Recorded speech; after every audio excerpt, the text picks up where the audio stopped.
ఇది ఇట్లా ఉంటే శిల్ప సౌందర్యం రామప్ప శిల్పాల మధ్య ప్రపంచ సుందరీమణుల సందడి చీరకట్టు నూతన బొట్టుతో తెలుగుదనం ఉట్టిపడేలా ముస్తాబు వరంగల్ కోట రామప్ప 1000 స్తంభాల గుడి సందర్శన పూజలు కాకతీయ శిల్ప సౌందర్యానికి ముగ్ధులైన ముద్దుగుమ్మలు సాంప్రదాయ చీరకట్టు నుదుట బొట్టు జడకొప్పు మల్లెపూలు ధరించి ప్రపంచ సుందరి పోటీదారులు తెలుగుదనం ఉట్టిపడేలా ముస్తాబయ్యారు స్థానిక మహిళలతో కలిసి బతుకమ్మ ఆట పాటలతో నృత్యాలు చేశారు దేవాలయాలను దర్శించుకున్నారు పర్యాటక ప్రదేశాల్లో ఫోటోలకు పోజులు ఇస్తూ వయ్యారాలు పోయారు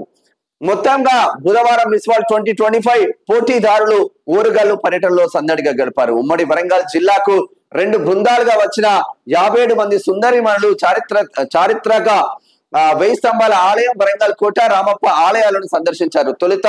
వివిధ దేశాలకు చెందిన 33 మంది ముద్దుగుమ్మలు సాయంత్రం 5 గంటలకు ప్రత్యేక బస్సులో జిల్లా కేంద్రంలోని హరిత హోటల్ కు చేరుకున్నారు అక్కడి నుంచి భారత సాంప్రదాయ చీరకట్టులో ములుగు జిల్లాలో వెంకటాపురం మండలం పాలంపేటలోని రామప్ప ఆలయానికి వచ్చారు యునెస్కో గుర్తింపు పొందిన ఆలయాన్ని చూసి ముగ్ధులైపోయినంట ఈ ముద్దుగుమ్మలు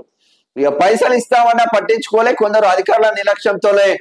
మిస్ వరల్డ్ పోటీల స్పాన్సర్లు వెనక్కి రాష్ట్ర సర్కార్ పై 27 కోట్ల భారం అంటారు రే బాప్రే 27 కోట్ల భారం అంటే ఏందది టూ మచ్ కదా అది టూ మచ్ అంటే టూ మచ్ కదా ఇక వీళ్ళు ఎంత చక్కగా ఉన్నారు చూడు చీర కట్టులో అందరూ సెకండ్స్ ఇస్తా ఉన్నారు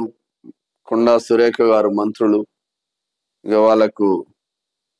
అంగరంగ వైభవంగా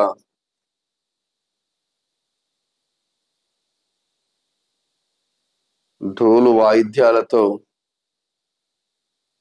పూజారులతో చేస్తా ఉన్నారు మొత్తం మీద ప్రోగ్రామ్ అయితే మంచిగా జరిగిందని చెప్పుకోవచ్చు